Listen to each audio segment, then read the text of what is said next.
AP శాసనమండలి సమావేశాలు జరుగుతున్నాయి. లైవ్ చూద్దాం.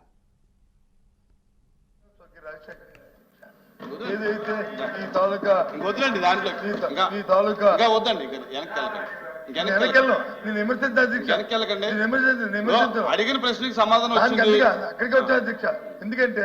ఎందుకంటే అలాంటి ఒక మహా అద్భుతమైన ఓ ప్రాజెక్టు తాలూకా అంకురార్పణలో నేను కూడా భాగస్వామి అధ్యక్ష. నేను కూడా చెప్తాను, నేను కూడా భాగస్వామి అధ్యక్ష. ఆ రోజు భగవంతుడు వచ్చి నాకు అవకాశం చేయాలి అధ్యక్ష.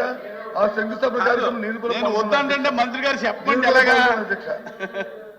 నేను కూడా పాల్గొనే ఒక అవకాశాన్ని ఆ దేవుడు నాకు ఇచ్చాడు అధ్యక్ష. దేవుడు ఇచ్చాడు అధ్యక్ష. అలాంటి ప్రాజెక్ట్ ని అందరూ, ఎందుకంటే ఇది ఒక ప్రాంతానికి, ఒక డెల్టా ప్రాంతానికో కాదు అధ్యక్ష. అటు రాయలసీమ నుంచి అటు ఉత్తరాంధ్ర ఇచ్చాపురం వరకు ఈ ప్రాజెక్ట్ తాలూకా ఫలాలు వస్తాయి అధ్యక్ష. దాంతోపాటు తాగునీరు కానీ లేకపోతే అన్నీ వస్తాయి. దానికి సమన్వయంగా మేము అడిగిన ప్రశ్నకి 45 మీటర్లు ఉంచుతున్నారా తగ్గిస్తున్నారా అడిగాము అధ్యక్ష. ఫైనల్ గా మంత్రి గారు 45 మీటర్లు ఉంచుతున్నారు, దానికి కట్టుబడి ఉండాలని మేము కోరుకుంటున్నాం అధ్యక్ష. ఇంకో వద్దండి మంత్రి గారు, అయిపోయింది, టైం ఉంది, టైంలో వదిలేండి. ఇంకా క్లారిఫికేషన్ చెప్పారుగా, ఫైనల్ అయిపోయింది, వదిలేండి. Question number 13528, question number 13590, question number 13518 deemed to have been answered. Short notice questions. Question number 209, Minister for Minorities. నమస్కారం సార్, తమరు శుభాకాంక్షలు తెలియజేస్తున్నాను సార్. చక్రపాణి గారి తర్వాత తమరు 6 సంవత్సరాలు చేశారు, తమరు 3 సంవత్సరాలు చేశారు కాబట్టి మీకు ధన్యవాదాలు తెలియజేస్తూ, సార్ రూల్స్ అండ్ ప్రొసీజర్ ప్రకారము ఇద్దరు శాసనసభ్య సీనియర్లు ఎదురుకు వచ్చినారు. సత్యబాబు గారు ఉన్నారు, శివరామకృష్ణారెడ్డి గారు ఉన్నారు, మా త్రిమూర్తి గారు ఉన్నారు. ఒక క్వశ్చన్ ఒక సెషన్లో ఒకసారి వస్తుంది సార్, 2 సార్లు సేమ్ క్వశ్చన్, సేమ్ మళ్ళీ నేను చెప్పింది మళ్ళీ రిపీట్ చేసి మళ్ళీ పోవాలా. కాబట్టి ఒక సెషన్లో అదే క్వశ్చన్ రాకూడదు సార్, అది రూల్స్ అండ్ రెగ్యులేషన్స్. కాబట్టి నేను ఆల్రెడీ చెప్పాను, నేను సమాధానం చెప్పాను, రికార్డ్స్లో ఉంది, మళ్ళీ చెప్పండి చెప్తాను తమ అనుమతితో. ఎప్పుడు వచ్చింది అదే ప్రొసీజర్ సార్, రూల్స్ రిపీట్ అయిందా? క్వశ్చన్ రిపీట్ అయిందా? Same sir, same question.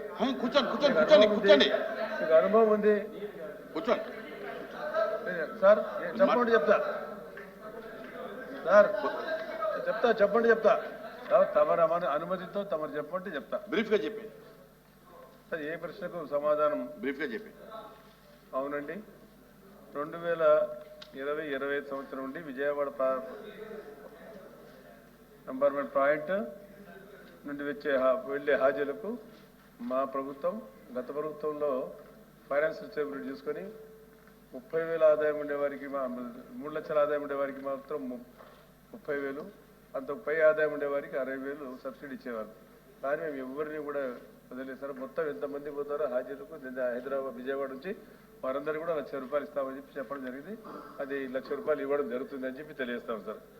మళ్ళీ 2వ ప్రశ్నకు సార్ పరిశీలనలో ఉందని చెప్పాను. 3వ ప్రశ్నకు అంతే సార్, పరిశీలిస్తాము. డి ప్రశ్నకు సమాధానం అయితే హజ్ హౌస్ నిర్మాణానికి ప్రభుత్వం హామీ ఇచ్చిన విషయం వాస్తవమే. దాన్ని 80 కోట్ల రూపాయలు శాంక్షన్ చేశాము. గౌరవ ముఖ్యమంత్రి చంద్రబాబు నాయుడు గారు 2016-17లో 20,000 కోట్ల రూపాయలు ఇచ్చి శంకుస్థాపన చేయడం జరిగింది. శంకుస్థాపన చేసిన తర్వాత కడపలో కూడా శంకుస్థాపన చేశాం. కడపలో 24 కోట్ల రూపాయలతో హజ్ హౌస్ కట్టాము. సరే, గత 5 సంవత్సరాలు ఏం చేశారు సార్ మీరు? మీరు కూడా సమాధానం చెప్పాలి కదా. ఏం చెప్తా ఉంటే కదా చెప్పనికి, ఏం చెప్తారు సార్? ఎవరు ఉంటే కదా చెప్పనికి. చేసిందే పోదాం, చూసి వద్దాం సార్. 80 కోట్ల రూపాయలు ఇచ్చాం, ఏం చేయలేదు, మళ్ళీ నడితే ఎట్లా? అదే సార్, ఈ సంవత్సరం మీరేమన్నారు సార్? ఇప్పుడు హజ్ హౌస్ కడపలో కట్టాం, చూసారండి, నేనే ప్రారంభోత్సవం చేశాను. మళ్ళీ మీరు 80 కోట్ల రూపాయలు ఇచ్చారు చంద్రబాబు నాయుడు గారు. మీరు ఏం చేశారు? పని మొదలు పెట్టలేదు కాబట్టి దాన్ని క్యాన్సిల్ చేశారు. దానికి ఎవరు బాధ్యులు సార్? మీరా నేనా? మీరే బాధ్యులు.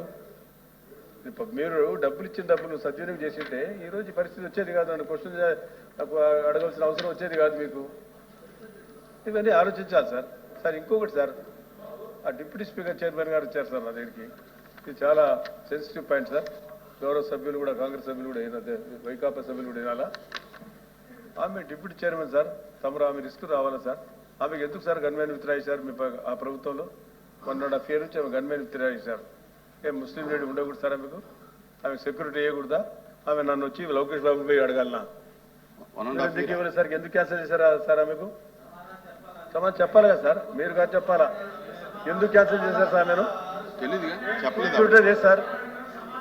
ఆమె కళ్ళను నీరు పెట్టుకొని వచ్చి నాకు చెప్పింది, దాంట్లో అవమానత వచ్చినాను అని. సార్ ఆమె రిస్క్ తమరు పోవాల్సిన అవసరం ఉంది సార్. చెప్పండి సార్, డిప్యూటీ చైర్పర్సన్ లేడీ, ముస్లిం లేడీ, అంత అవమానపరుస్తారు సార్ ఆమెకు? వాళ్ళ గవర్నమెంట్ సార్.